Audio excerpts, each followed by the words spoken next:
నమస్కారం అండి, నా పేరు డాక్టర్ సువర్చల. జీవా ఫర్టిలిటీ సెంటర్స్ లో సైంటిఫిక్ డైరెక్టర్ ని. ఎగ్ ఫ్రీజింగ్ అంటే oocyte vitrification అని కూడా అంటాము. ఇది ఎందుకు చేస్తాము, ఎవరిలో బెస్ట్ రిజల్ట్స్ ఉంటాయి అనేది కూడా కనుక్కుందాం. ముందుగా ఈ ఎగ్ ఫ్రీజింగ్ అనేది ఒక మంచి పద్ధతి, ప్రోటోకాల్ తయారైంది. ట్రీట్మెంట్ ఆప్షన్ మహిళల్లో పర్సనల్ కారణాల వల్ల, ప్రొఫెషనల్ కారణాల వల్ల లేదా మెడికల్ కారణాల వల్ల ఎగ్ ఫ్రీజింగ్ ఆప్షన్ అనేది ఇవ్వడం జరుగుతుంది. పర్సనల్ ఏంటంటే పార్ట్నర్ లేరు అనుకోండి, టైం అయిపోతుంది, ఏజ్ దాటుతుంది, పార్ట్నర్ దొరకలేదు లేదా పార్ట్నర్ గురించి షూర్ లేనప్పుడు ఎగ్ ఫ్రీజింగ్ అనేది చేయించుకుంటున్నారు. ప్రొఫెషనల్ కారణాల్లో చదువుకోవాలని లేదా లైఫ్ లో సెటిల్ అవ్వాలని, కెరియర్ ఆప్షన్స్ చూసుకుందాము, తర్వాత ప్రెగ్నెంట్ అవుదాం అనుకున్నప్పుడు కూడా ఎగ్ ఫ్రీజింగ్ అనేది ఆఫర్ చేయడం జరుగుతుంది. మెడికల్ కారణాల్లో క్యాన్సర్ ట్రీట్మెంట్ కి ముందు ఇది ఆఫర్ చేయడం జరుగుతుంది. కీమోథెరపీ, రేడియేషన్ చేయించుకునేటప్పుడు అండాశయాల్లో అండాలు చచ్చిపోతాయి లేదా ఉండవు, ఈ ట్రీట్మెంట్ తర్వాత బతకవన్నమాట.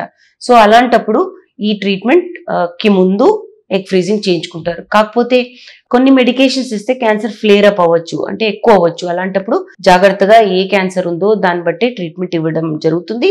ఎగ్స్ బయటికి తీసాక కీమోథెరపీకి వెళ్ళమని చెప్తారు. సో ఈ కారణాల కోసం ఎగ్ ఫ్రీజింగ్ చేస్తారు. ఎగ్ ఫ్రీజింగ్ ఎలా చేస్తారు? ముందుగా మీకు పీరియడ్ వచ్చినప్పుడు పీరియడ్ కి 2వ రోజు నుంచి ఇంజెక్షన్స్ ఇవ్వడం, అంటే హార్మోన్స్ ఇస్తారు. ఈ ఇంజెక్షన్స్ ఒక 10 రోజులు నడుస్తాయి. 11వ రోజు లేదా 12వ రోజు అనెస్థీసియా ఇచ్చి ఒక సన్నటి సూది ద్వారా ఈ అండాల్ని బయటికి తీయడం జరుగుతుంది. కొన్ని గంటల్లో ఈ ఎగ్స్ ని ఫ్రీజ్ చేయాలి. ఈ ఫ్రీజ్ చేసిన ఎగ్స్ ఫ్యూచర్ లో ఎప్పుడైనా బయటికి తీసి థా చేసి మీ పార్ట్నర్ స్పర్మ్స్ తో ఫలదీకరణం చేశాక తయారైన పిండంని గర్భసంచిలోకి వేస్తే ప్రెగ్నెన్సీ ఛాన్సెస్ పెరుగుతాయి. ఇది మెడికల్ గా వాడేటప్పుడు, ఎస్పెషలీ మెడికల్ కారణాల కోసం వాడేటప్పుడు జాగ్రత్తగా లో డోస్ మెడికేషన్స్ ఇచ్చుకుంటూ చేయడం జరుగుతుంది. దీంతో సైడ్ ఎఫెక్ట్స్ ఏం లేవు. డెఫినెట్ గా క్యాన్సర్ కి ముందు అయితే జాగ్రత్తగా లో డోస్ మెడికేషన్స్ ఇచ్చి చేయడం జరుగుతుంది. ఇండివిజువల్ గా మీరు పర్సనల్, ప్రొఫెషనల్ కారణాలకు చేయించుకుంటున్నారంటే సైడ్ ఎఫెక్ట్స్ ఏం లేవు.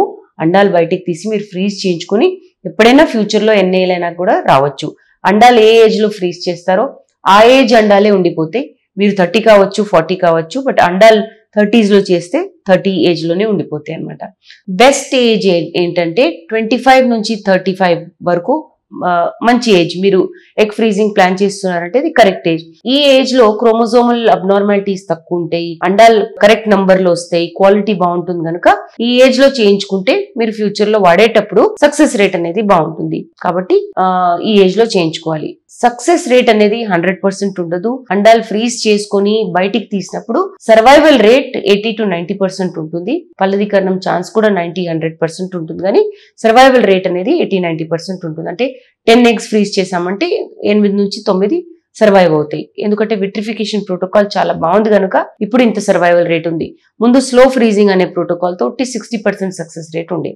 సో ఇప్పుడు సక్సెస్ రేట్ కూడా బెటర్ అయింది కాబట్టి విట్రిఫికేషన్ తో success rate of freezing and pregnancy chances కూడా చాలా బాగుంటాయి.